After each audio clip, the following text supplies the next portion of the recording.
All right, so what's happening, fam? L.A.R movement still moving.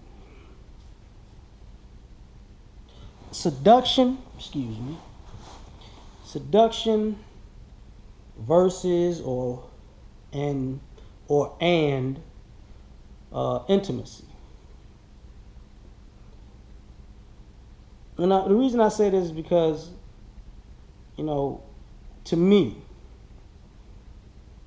women are beautiful and yeah, they're sexual beings, and sometimes we see them as sexual objects when we're going too far. Um, but they're beautiful. Like it is what it is. But seduction is their thing.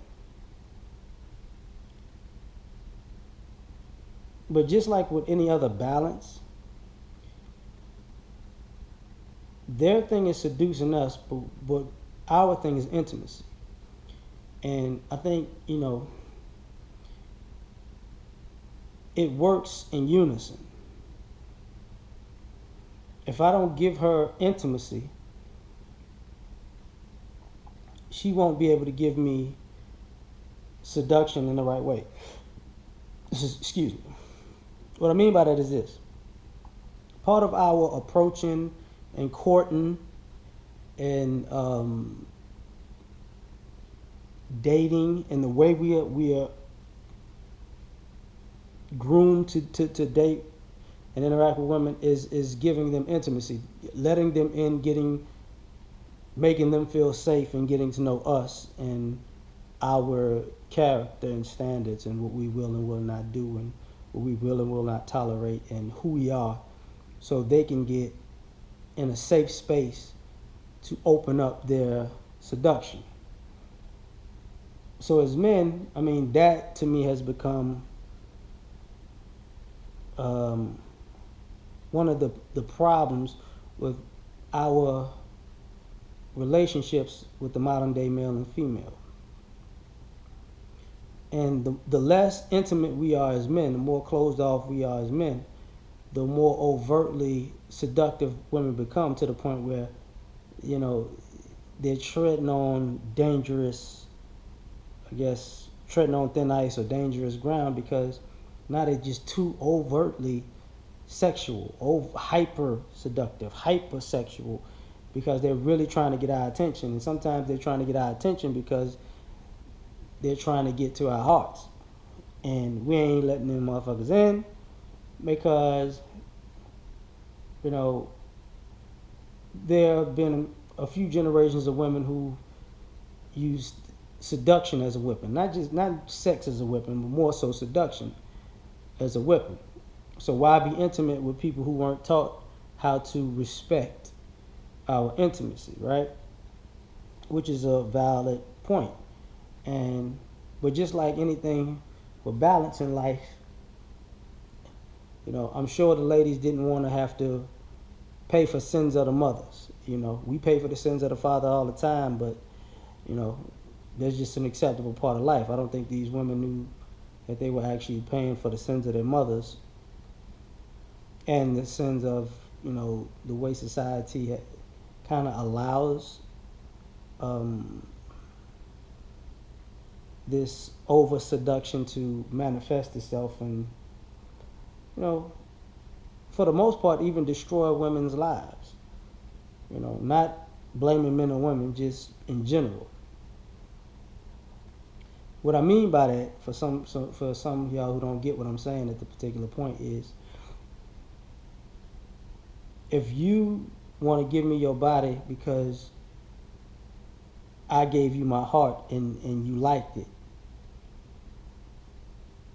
if you feel like I'm heartless and I feel like you're a vessel for sex, because beyond that you're empty.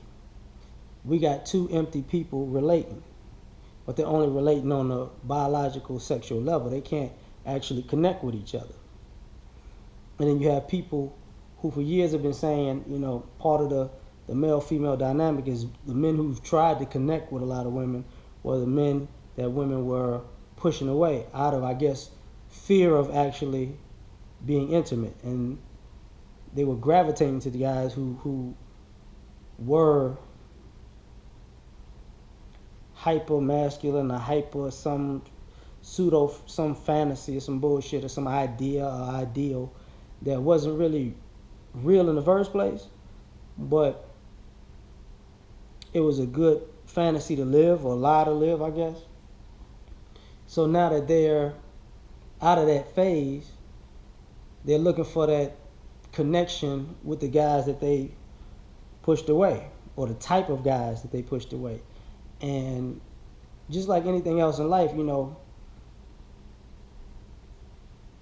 their seduction game may be on 10, but their ability to actually respect and honor and be able to reciprocate correctly from the intimacy a man can give her is still maybe a 2 or 3. So that guy's intimacy may be on 10, and he don't want to wait on her to catch up because he's like, shit, you used to, these empty ass relationships.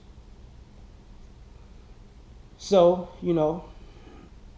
I think in a sense we're stuck because no matter how you look at it, it creates a cycle because at some point we all may be broken in some way. We're all going to have to accept somebody who is broken and who can come around and get it, I guess, in their own time, or the timing part might have to work. And sometimes we might have to be crash dummies to be, or the guy or girl who is right a guy or two or a girl or two before they can get it right, so they can learn the error of their ways and mistakes. I guess the problem with that is nobody wants to, at a certain age, you don't want to constantly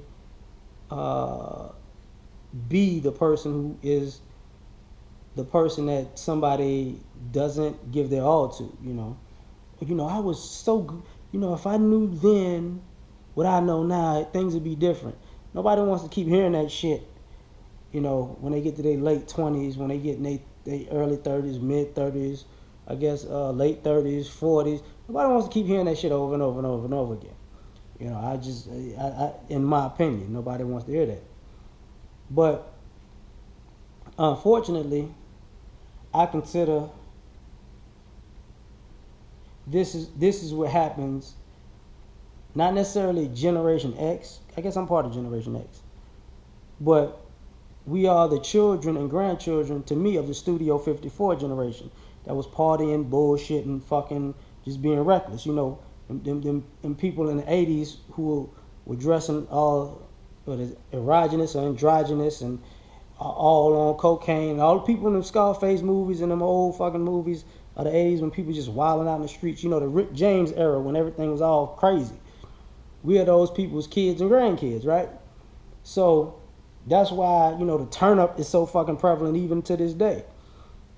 And there's a lack of connection. People blame it on the music. Personally, I blame it on people just choosing fantasy over reality for the last 25, 30 years, So I'm going to get back to resting because I'm tired, So y'all take care. Peace.